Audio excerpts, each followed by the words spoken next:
Hey guys, Darren here. Welcome to Mayhem Country Living. Hope you guys are doing all right wherever it is that you are. Thank you for receiving the video I did on long-term food storage. That was a really good response to that. And so, keeping along those lines, these are some things that I think that I have that would go a long way for kind of emergency medications, over-the-counter stuff. Now, I'll preface everything by saying I'm not a doctor, and specifically, I am not your doctor. So, check everything that I say. I have made 2 pages of notes for this video, so periodically you're going to see me looking down and referring to them in the video. I apologize beforehand. Let's talk about over-the-counter painkillers. These are going to be some of the things that you really need to have and to stockpile. Remember, 3 years ago, there were certain medications that were in short supply. Over-the-counter medications aren't terribly expensive. What am I talking about when I say over-the-counter medications? Well, obviously something without a prescription. But let's get a little bit more specific. Aspirin, Tylenol, ibuprofen. If you can tolerate some of the other NSAIDs, those would be good to have as well. Benadryl, diphenhydramine, generic form, whatever you use or prefer, and it really goes a long way. Antidiarrheals, Imodium, Pepto, whether it is in liquid or tablet form lasts longer. So look into having that and make sure you have it.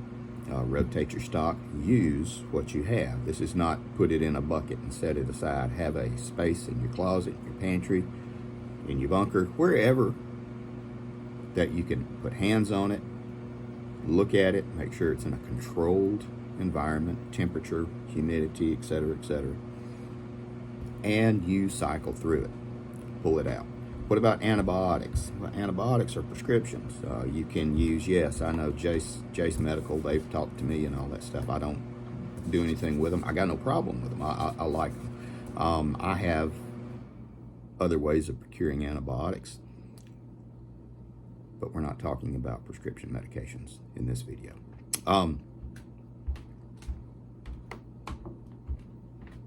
Stool softeners as well.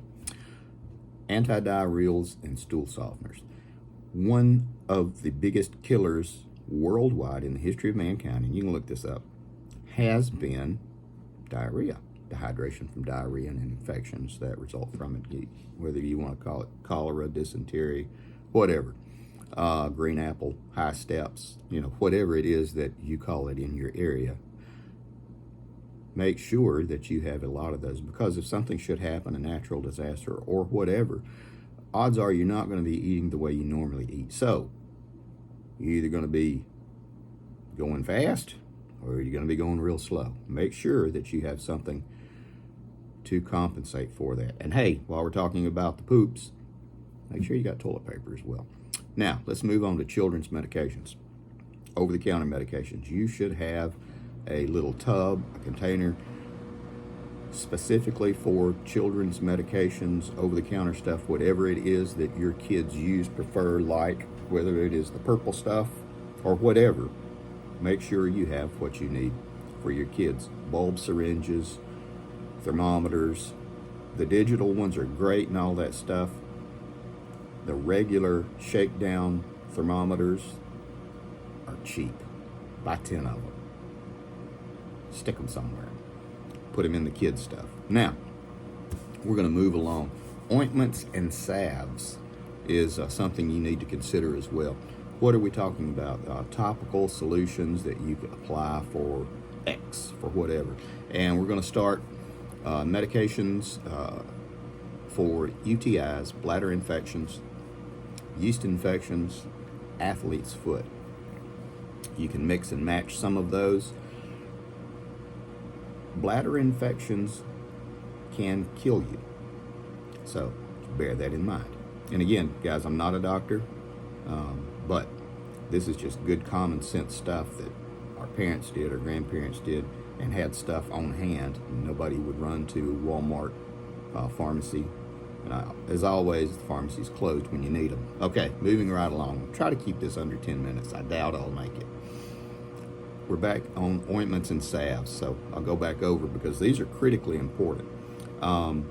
Ask the significant woman in your life how everything is going if she has a UTI. You better get some stuff. That's all I'm saying, because it's not healthy to let it go unchecked. Vic salve, you know, the stuff that your mom always smeared on your neck, your nose, you know, all that stuff. Stuff's good to have. Helps break up. And arthritis ointments for us old people. I've got arthritis in my left knee. A little bit of stuff on it helps somewhat. So makes it feel a little bit better.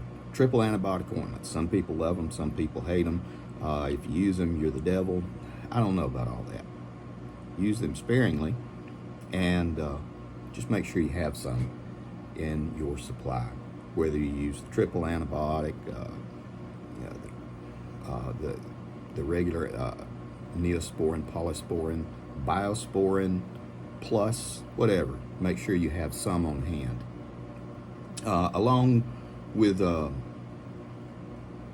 triple antibiotic ointment, make sure you have a lot of Band-Aids. Buy the generic ones, get your gauze and tape, make your own. However it is that you want to do it, make sure you have it.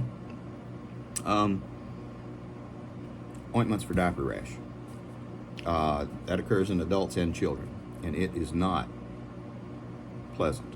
So make sure you have these kind of ointments. Just set aside, and I'm not saying go buy it right now. Take all your money and go buy this stuff. Accumulate it over time. That's how we do this stuff. Now we're going to flip over to the next page. And these are going to be some cleaning supplies. Now, I'll break this down into further videos and do a more comprehensive, in-depth video about certain ones. Bleach, generic, Clorox, whatever it is that you like. Non-scented, with no thickening agent. Regular old Clorox bleach that your mama used. That's what you want. Get some pool shock too. Yes, you can break it down and use it, dilute it out. There's formulas online. I'm not going to give you the formula right now because, again, that would run this into a 15-minute video. Alcohol, isopropyl alcohol. Anywhere from the 70% to the 91%, get some. Have it set aside. You already have some, get more because you need it. Because it just does a lot of things. Signs wound care and everything. It's just really good. Let's see, back to it. Iodine, whether you want to get iodine, betadine, providine, any of those three. If you've worked in the hospital, the betadine and the providine probably are going to be a little bit more. Wear gloves when you apply this stuff because the betadine and the providine and the iodine can cause some kind of neurological problems over long-term use. They've discovered that in nurses who have used it. So wear gloves, lots of gloves. Get lots of gloves. Hydrogen peroxide. Get some. It's good to have. Get some, get some, get some. It's not for open wounds, though. Just saying that right now. And know how to prepare and constitute Dakins solution. Again, look it up. I'm not going to give you the formula in the video because it would run into a half-hour video if I did that. Now, Lysol. If you don't like the smell of Lysol, buy whatever is comparable. Regular old Mama's concentrated Lysol in the little jar that, 2 teaspoons make a gallon of it, and it makes the whole house smell like a hospital. I like the smell. I've always liked it. My wife hates it, and she just retches every time I mix up some of that stuff, but it kills everything. Gauze. Gauze. You got gauze? Good. Get more, because you need more. I need more. I got a bunch of gauze. I need a lot more gauze, because if you open up a tube of gauze or a brick of gauze, you've pretty much used the whole thing. If you get a boo-boo or a cut, something like that. Ace bandages. They're reusable. Get the big ones. You can wash them, hang them out, you can disinfect them. They last for a very long time. Moleskin for blisters, it's really good to have. Cotton balls, get a bunch of them, they're cheap. Get a bunch of them, they're cheap. And get a bunch of them, because they're cheap. Q-tips. Some people love them, some people hate them. Don't stick them in your ears, all that good stuff. Get a bunch of Q-tips. They're not expensive. Get the generic, get the regular Q-tip brand, Johnson & Johnson, whichever ones you prefer, but they are good to have on hand.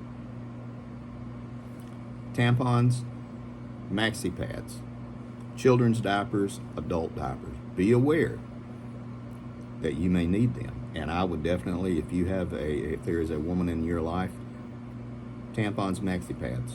How many? Ask her. A bunch would be ideal. Variety packs. Get those. Vitamins and supplements. Again, some people talk about the efficacy of vitamins and supplements. If you feel like it helps and you want some, get some.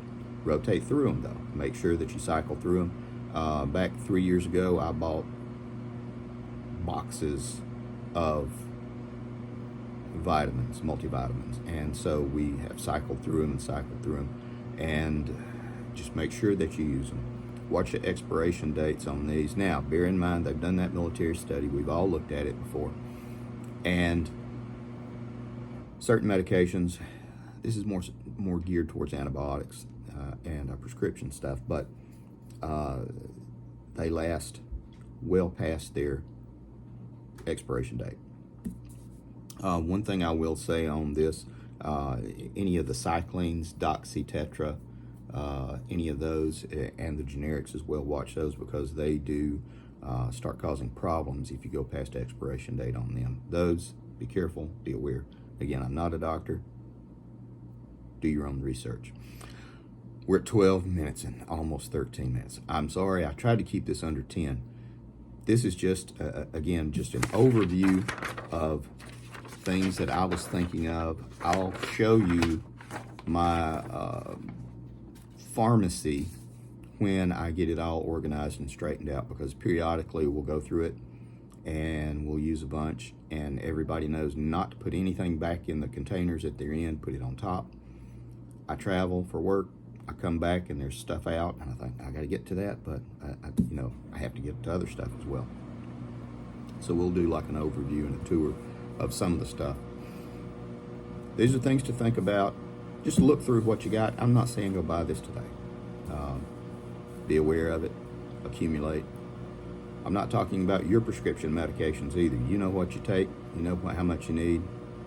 3 months is kind of an average. Work with your insurance company. You may have to pay for it yourself. Do not be caught in the lurch in a natural disaster and you do not have your heart medication. Comments, thoughts, let me know. There's a lot of stuff in this list. I'm sure I missed a lot of different things. List below what you have. What do you think is important? I'm going to wrap this up, guys. Take care of you people.